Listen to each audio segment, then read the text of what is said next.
Hi and welcome to a new video. Welcome to Denmark. Yes, we are back from Greece now and we're going to be out all day today, travelling a little bit in Denmark. Well, as long as we have light, I guess. Looking at castles naturally. Well, it is us and we do like our castles. And we've seen a lot at home, so we thought we'd try out some Danish excursions. Yeah, I don't know why we haven't come over here so much sooner, because it's so close to where we live. You know, and there's so much to see in this part of the country. Yeah, we are standing in front of what is Vallo castle. Quite a little beauty, and we'll see if we can scrounge up some information about it and tell you about it later. So come on!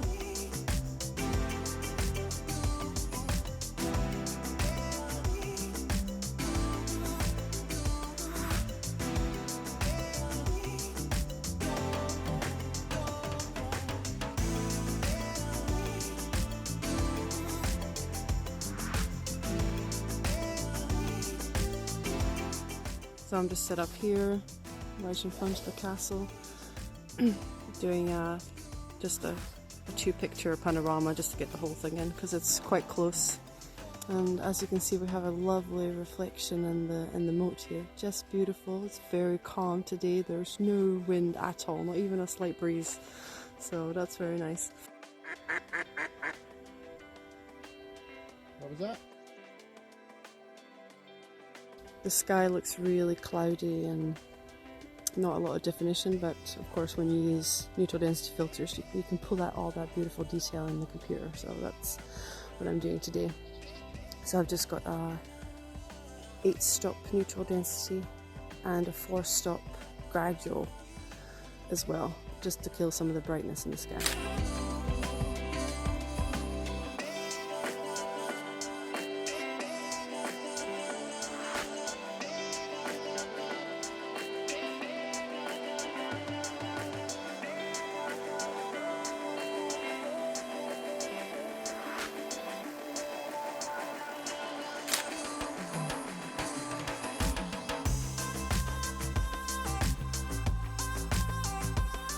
We have this amazing scene here.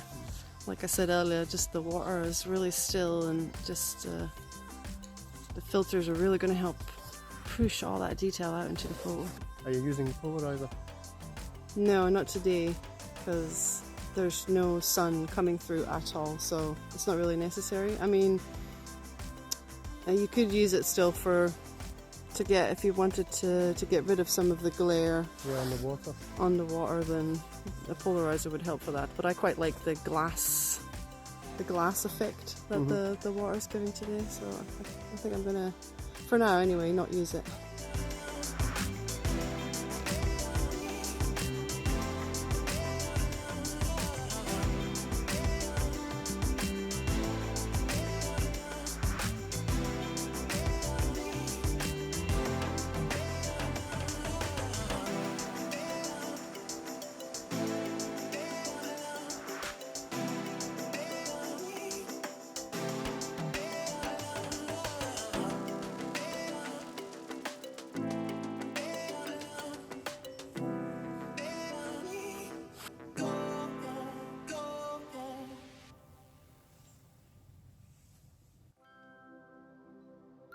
A little bit of a struggle to photograph the castle from this particular angle. There's a beautiful, really raggedy bridge over there. I wouldn't want to walk on it, you'd probably fall in the moat. But it's lovely, but it's struggling to get it. I wanted to get that in some of the castle as well, but the castle is really close by, so it's not really turning out the way I'm hoping. But and so nice to be out today though. To finally get the opportunity to try out the new mirrorless EOS R that I got recently. So my poor old 5D Mark II is relegated. It's now relegated to the back of the wardrobe or something. There. Well. But yeah, I'm real happy to be trying out this camera today. Bit of information about the castle. It now serves as a residence for widowed, unmarried and divorced women of noble descent. It does? Apparently. Right now? Right now. This is Wikipedia, of course, so there's no There's No way of knowing if it's guarantee. 100% correct. No, no guarantee it's going to be 100% accurate. But definitely a lovely castle.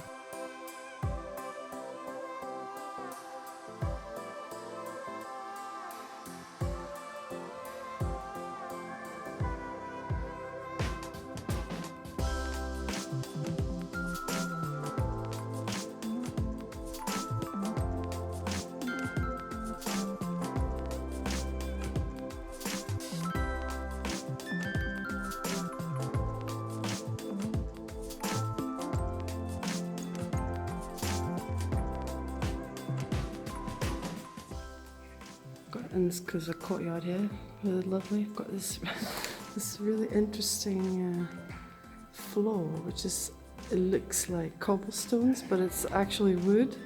So I don't think I've seen that before. It's quite interesting.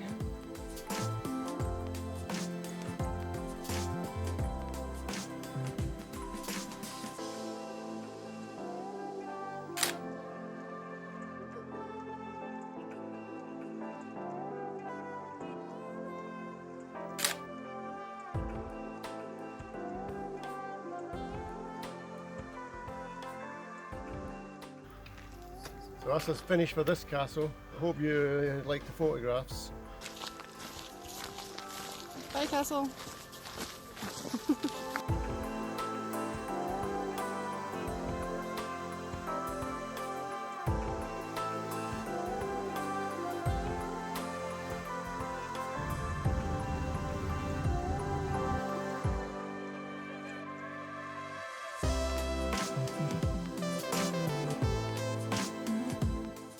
Now we've had some lunch and now we've arrived in the town of Roskilde, where they have a big music festival every year. It's quite famous for it. It's also a really old medieval town and it's got a lot of beautiful buildings. Right now I'm standing by the cathedral, which is absolutely massive and so beautiful.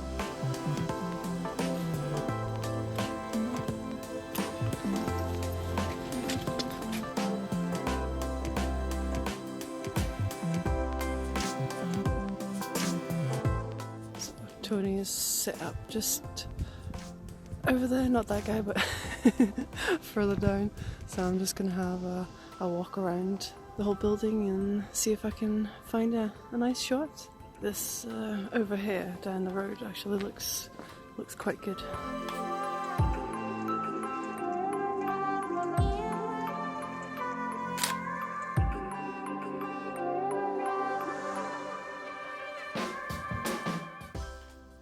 I can't believe the size of this cathedral behind me here. We're in Roskilde.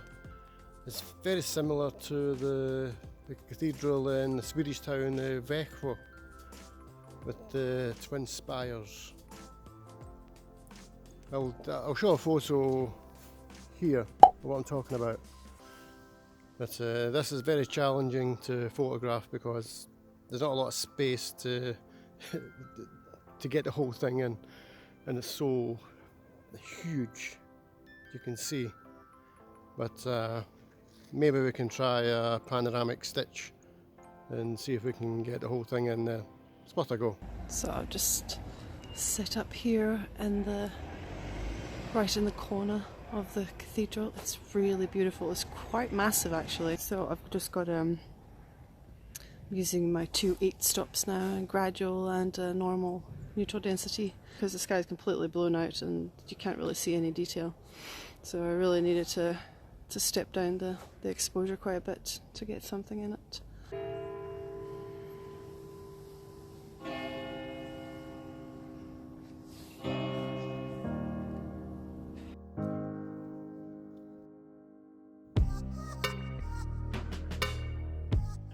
I was just saying over there how challenging it is to photograph something so big with so little space to work in. How are you getting on? Yeah, I'm having to do stitches as well, quite a few of them for every photo, so they're going to be quite big I think, but yeah. I have to because it's just so tall. It's impossible. It's not impossible, but it's challenging, that's for sure.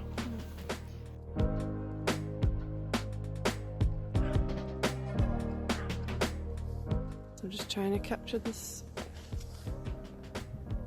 really gorgeous arch here that just frames some of the buildings, both in both directions actually. It frames it really nicely. So I've already taken a couple of shots from there, between 10 to 13 second exposure with my 8 stops on. So I'll try and get a shot from this angle as well. It should be equally nice.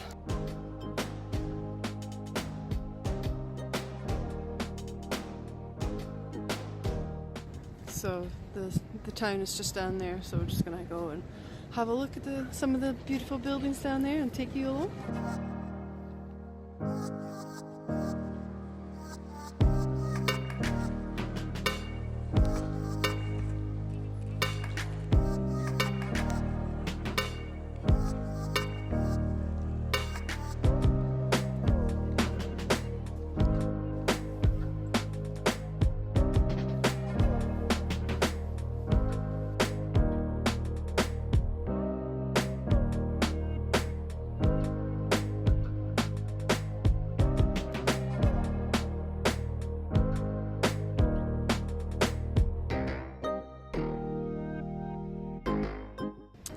We mostly walked around the cathedral a little bit and then took a quick walk around town as well. We're losing light now really quickly since it's getting quite dark.